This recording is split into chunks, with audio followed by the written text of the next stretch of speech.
The words are very similar, possibility and expectation. When I first heard it from Keith, it was Circle of Expectations. I'm guessing that it's changed to possibility because expectation sounds like an expectation. And that wording could be misleading, where people think, this is something we have to do, or they start thinking ahead. Where a circle of possibility sounds much more like a box of inspiration. Right. Yeah, so the change of wording makes sense to me, and I'm guessing on the why.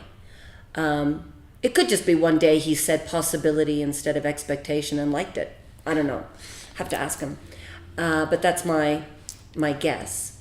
The circle of possibilities is, I think, a really useful thing because when we're creating a show for the audience, we're thinking about the audience's experience and what we're creating and how we're creating it. And when I say we're thinking about it, this is the work that we do when we're rehearsing and we're training. Yeah, we train in these skills so that when we get on stage, we're living the moment, and these skills become impulses.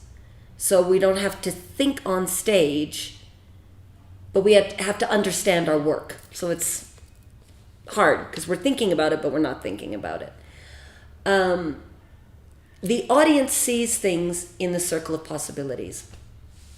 It's not a conscious awareness, but it's something that we do. If someone says, do you want to come for dinner? You'll have immediate impressions of what that could be. Is it going to be a dinner party with a lot of people? Is it just the two of us? Is it a romantic dinner?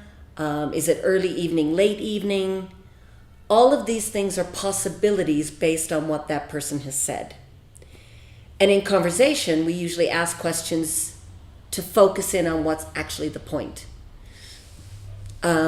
It's the same thing in theater. If I say, look, a balloon, the audience will start to imagine the possibilities. So some people might see a red balloon on its own. Some people might see a hot air balloon.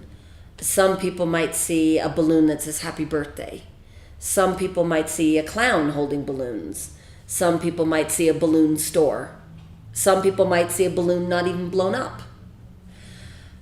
All of these are possibilities. All of this is creative potential and story potential.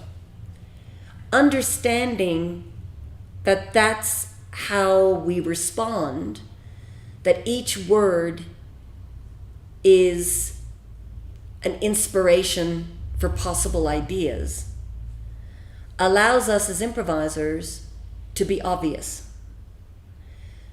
We don't have to be clever or original because the circle of possibilities is so large. There's so much potential. And each time we honor that, the audience feels we're creating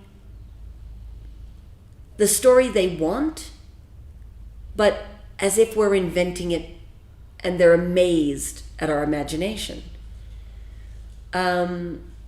Keith says, an artist who is truly inspired is being obvious. And I think when you are inspired, you see that circle of possibilities effortlessly. Yeah? Someone says Daisy, whoom. And then you're obvious. It's a really nice place to play in.